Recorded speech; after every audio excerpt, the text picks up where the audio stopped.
Saturday night's alright for fighting. Oh, Saturday night's alright for fighting.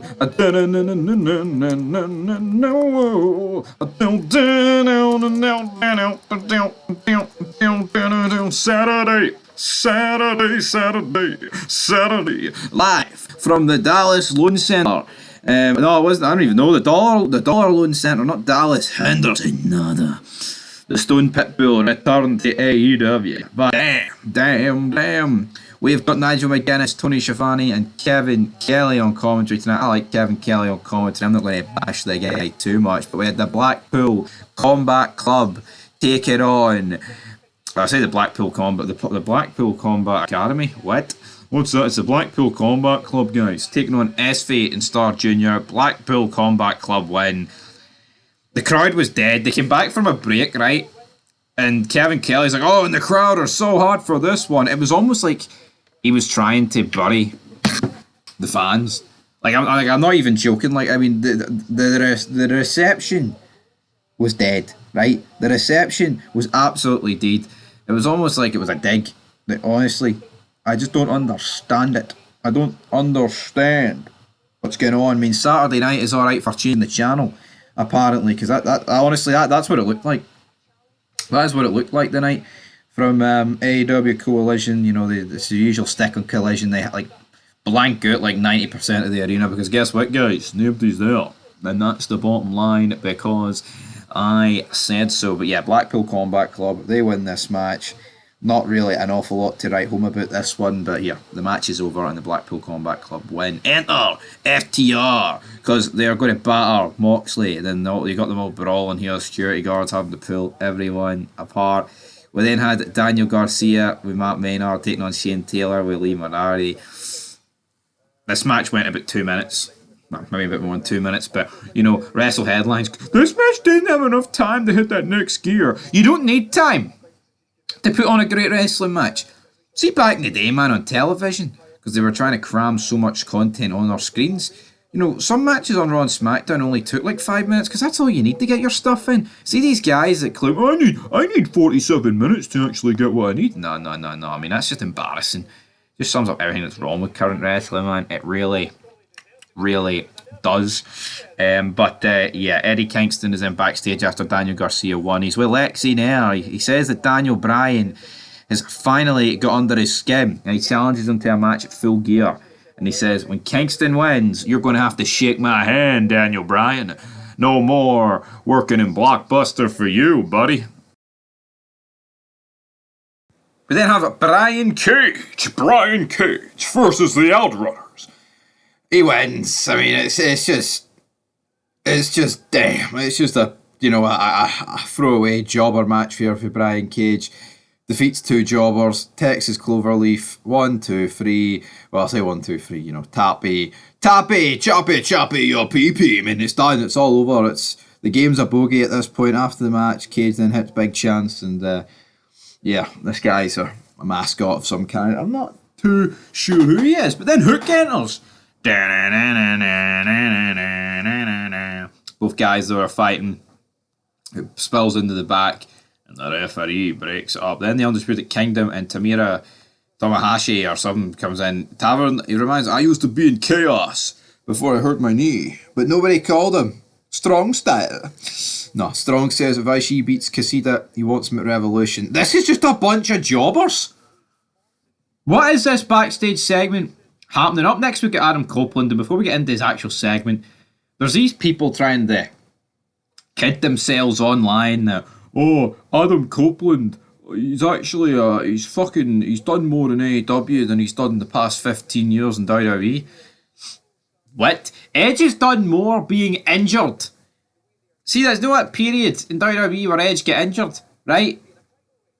And, it's from 2011 to 2020. He did more in that period, right, than half fucking this run. And he didn't have to work. It's quite ridiculous, man. It is quite ridiculous, to say the least. On this day, I see clearly. Yeah, he comes out, though. He's with Tony Schiavone. He says that, you're number 3 in the rankings. You know, He's like, that gives you the choice of the International, the TNT Championship. What? This whole fucking ranking system is gash, man. It's absolute pish. Copeland then says if he was there at Dynamite, the Bucks wouldn't have got away what they did to Sting and Darby. He says, that's a warning. He then says, one day I'll wrestle Kingston and his host of belts. He said, Orange Cassidy's busy. He also went on to say, Samoa Joe's busy. He's taking on Paige and Hangman as if they're two different people. You know what, right? I'm not going to blame Edge for getting Swerve Strickland because the guy's a jobber, but I mean, doesn't exactly bode well for Swerve Strickland. You know, if it was The Rock and Austin, right, against Undertaker, you wouldn't forget you wouldn't forget one out the three, would you? No, of course you wouldn't, because they're actual stars. But am I going to blame Edge for forgetting Swerve Strickland's name? Of course not. But yeah, Daniel Garcia then enters the ring. He says, blah blah blah. Edge is like, oh, you're slabbering, big man. And when anyone tries to take food off my family's table, I batter them. So next week, Dynamite, my number one contendership against Christian on the line in Dallas, Texas. So who knows how that's going to go. Renee is in here with Chris Statlander and Will Nightingale. Stokely says he'll work on it. He says, I don't know how I'm going to get this match though, because Tony Khan's blocked me, so I've got to borrow somebody else's phone. Alright, Stokely. Up next though, we've got Brody King. What's Brody King doing? The King of Ming. I'm not quite too sure what the King of Ming's doing, but he's taking on Mark Briscoe. And this guy is simply just being kept around. I mean, I can't even be honest repeating it, but he's being kept around because he's his brother. Because he is brother, damn it. And you know what, R.I.P. and all that, but to me it doesn't change the fact that, you know, they're two jobbers at the end of the day. The Briscoe name is just, I mean, not that Brody King sucks as well, to be perfectly honest. I mean, let's not try and rewrite history here, brother. Let's not try and rewrite it, but we do have a match between them, to which Brody King picks up the victory, and if you think of it right, if he can't defeat Brody King, Mark Briscoe, what's he doing? I mean, honestly, I just don't really understand it. And, you know, the match itself was just two retarded looking bastards, man. That's pretty much the gist there. After the match, you've got Brody King holding Bristow.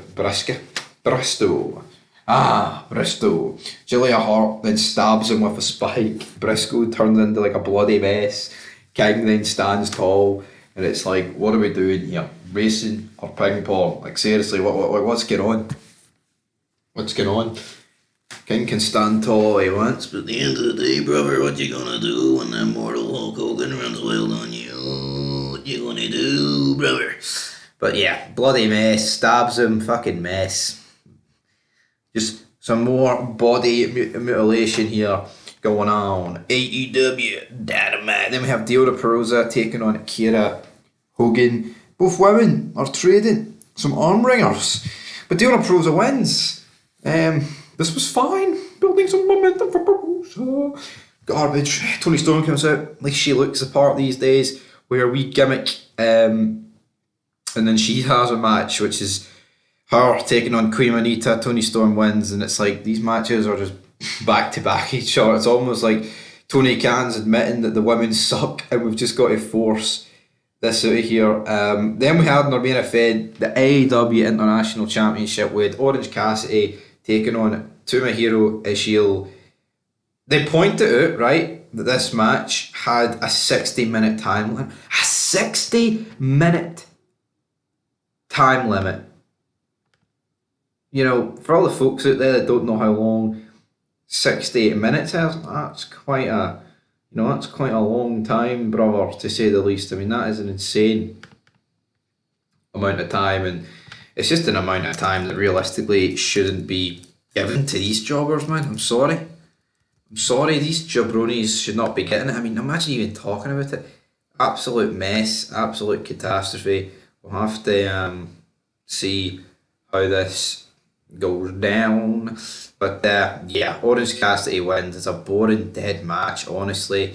Just no atmosphere, nothing. Absolute mince, to say the least. Anyway, guys, till next time, leave your thoughts. And peace. Going to give this show what are we going to give this? Collision, man. Honestly, I'm not too sure. I'm not too sure what I'm going to get. I mean, I'm going to get a 2. Fuck a 1. I mean, dang it.